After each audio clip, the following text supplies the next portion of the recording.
Taiwan straight से आज जो खबर आई है उसने एशिया ही नहीं बल्कि पूरी दुनिया का ध्यान खींच लिया है।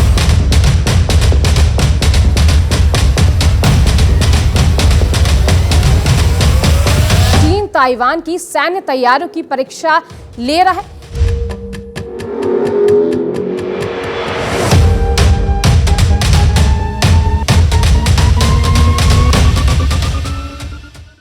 ताइवान स्ट्रेट से आज जो खबर आई है उसने एशिया ही नहीं बल्कि पूरी दुनिया का ध्यान खींच लिया है।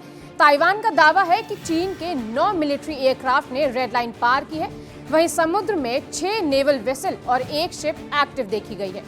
अब सवाल सीधा ये है कि क्या ये सिर्फ दबाव बनाने की रणनीति है या किसी बड़े टकराव का संकेत, क्योंकि जब भी ताइवान और चीन आमने सामने आते हैं तो बात सिर्फ 2 देशों तक सीमित नहीं रहती बल्कि ग्लोबल बैलेंस ऑफ पावर तक पहुंच जाती है। ताइवान के रक्षा मंत्रालय के मुताबिक पीएलए के इन विमानों ने उस सीमा को पार किया जिसे ताइवान अपनी वायु सुरक्षा का रेड लाइन मानता है। रेड लाइन पार करना इंटरनेशनल पॉलिटिक्स में एक सीरियस साइन माना जाता है, क्योंकि इसका मतलब होता है स्ट्रैटेजिक प्रेशर, मिलिट्री मैसेज और पॉलिटिकल वार्निंग। ताइवान ने तुरंत अपने एयर डिफेंस सिस्टम को एक्टिव किया, रडार ट्रैकिंग बढ़ाई और स्थिति पर कड़ी निगरानी शुरू कर दी है। ताइवान के रक्षा मंत्रालय ने इसे लेकर अपना बयान जारी किया है, जिसमें कहा गया है कि सुबह 6 बजे तक ताइवान के आसपास पीएलए के 11 प्लेन्स, पीएलए की नेवी के 6 जहाज और एक और चीनी जहाज एक्टिव दिखा है। ताइवानी रक्षा मंत्रालय के मुताबिक पीएलए के 11 में से 9 विमान ताइवान स्ट्रेट की रेड लाइन पार कर ताइवानी क्षेत्र में भी घुसे। ताइवान का दावा है कि चाइनीज आर्मी के विमानों ने देश के नॉर्दर्न और southern western air defence identification zones में एंटर किया। स्थिति पर नजर रखी जा रही है, जरूरी जवाब भी दिया गया है। ताइवान की ओर से ये दावा ऐसे समय में किया गया है जब पिछले कुछ महीनों से चीन लगातार उसे डराने की कोशिश कर रहा है। भारत में चीन के राजदूत ने भी हाल ही में ताइवान को लेकर सख्त रूप अपनाया है। यूएस थिंक टैंक ऑर्गेनाइजेशन ने हाल ही में चीन और ताइवान के बीच पोटेंशियल क्लैश को लेकर एक चेतावनी दी है कि अगर चीन ताइवान पर समुद्री हमला करता है तो ताइवान के करीब 1 लाख सैनिकों की जान खतरे में पड़ सकती है। चीन और ताइवान के बीच ये पॉलिटिकल टेंशन नई नहीं है, इसके जड़ें हिस्ट्री एंड आइडेंटिफिकेशन में है। 1949 में चाइनीज सिविल वॉर के बाद मेओ जेडोंग की कम्युनिस्ट पार्टी में मेन लैंड चीन पर कंट्रोल कर लिया, जबकि हारे हुए क्यूमिंटांग गवर्नमेंट ताइवान द्वीप पर जाकर बस गई और खुद को ही असली चीन मानती रही। बाद में बीजिंग ने वन चाइना पॉलिसी के तहत ताइवान को अपना इंटीग्रल पार्ट घोषित कर दिया, जबकि ताइवान समय के साथ एक अलग पॉलिटिकल सिस्टम, डेमोक्रेटिक आइडेंटिटी और इंडिपेंडेंट एडमिनिस्ट्रेशन के साथ आगे बढ़ता गया।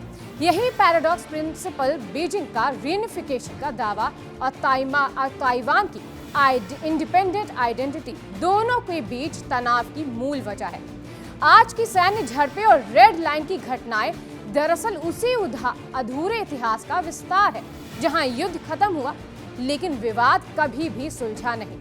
अब यहां से ये समझना है कि रेड लाइन आखिरकार है क्या, तो आइए चलिए आपको बताते हैं। ताइवान स्ट्रेट में एक इनफॉर्मल मिड लाइन मानी जाती है, जिसे दशकों से दोनों पक्ष टकराव से बचने के लिए मानते रहे हैं। अब इसे आप चाहे फॉर्मली कहें या ऑफिशियली, लेकिन चीन इसे स्वीकार नहीं करता, लेकिन लंबे समय तक इसका पालन होता रहा है। हाल ही में ये कुछ सालों से ऐसी खबरें चल रही हैं कि ताइवान के इंटरनेशनल प्रेजेंस बढ़ने के बाद चीन इस लाइन को बार बार चुनौती दे रहा है, और आज की ये घटना उसी सिलसिले की एक और लिंक मानी जा रही है। इस पूरे इवेंट ट्रैकिंग के बीच कई अहम सवाल खड़े होते हैं। क्या चीन ताइवान की सैन्य तैयारियों की परीक्षा ले रहा है? क्या ये किसी बड़े अभ्यास या भविष्य की रणनीति का ट्रायल है? क्या बीजिंग ये संदेश देना चाहता है कि ताइवान की सुरक्षा सीमा अब उसके लिए कोई मायने नहीं रखती?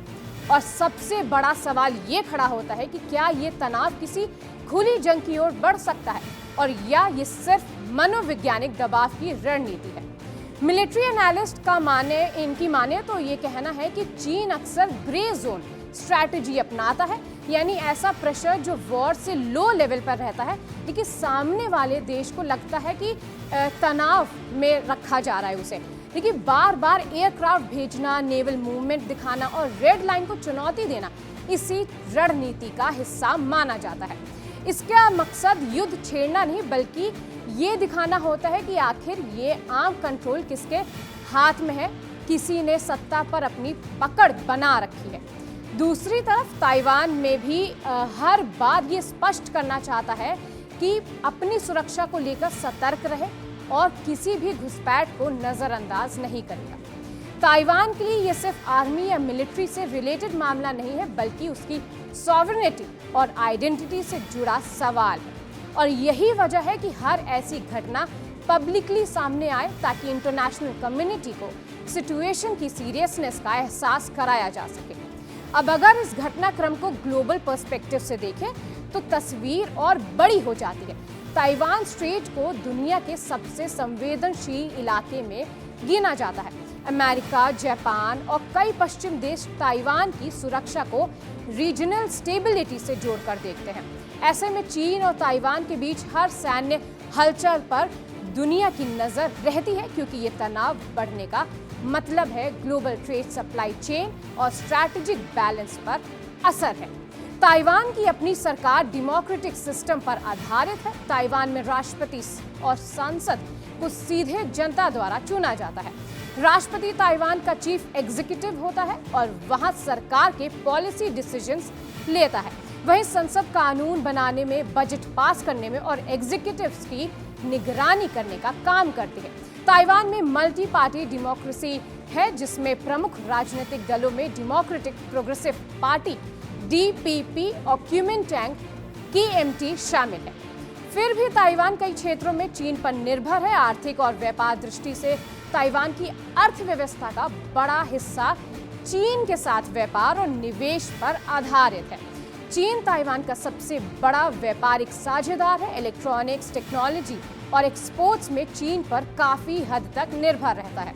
इसके अलावा ताइवान की ग्लोबल पॉलिटिकल भी चीन की वजह से ही सीमित है, क्योंकि अधिकांश देशों ने वन चाइना पॉलिसी अपनाई हुई है और आधिकारिक तौर पर ताइवान को एक स्वतंत्र राष्ट्र के रूप में नहीं मानते। इसीलिए ताइवान की राजनीतिक आज़ादी है, लेकिन आर्थिक और इंटरनेशनल डिप्लोमेसी में वो चीन पर कुछ हद तक आश्रित है। तो सच ये है कि बार बार ऐसी घटनाएं जोखिम को बढ़ाती हैं, क्योंकि किसी भी गलत असेसमेंट या टेक्निकल चूक से हालत तेजी से बिगड़ सकते हैं।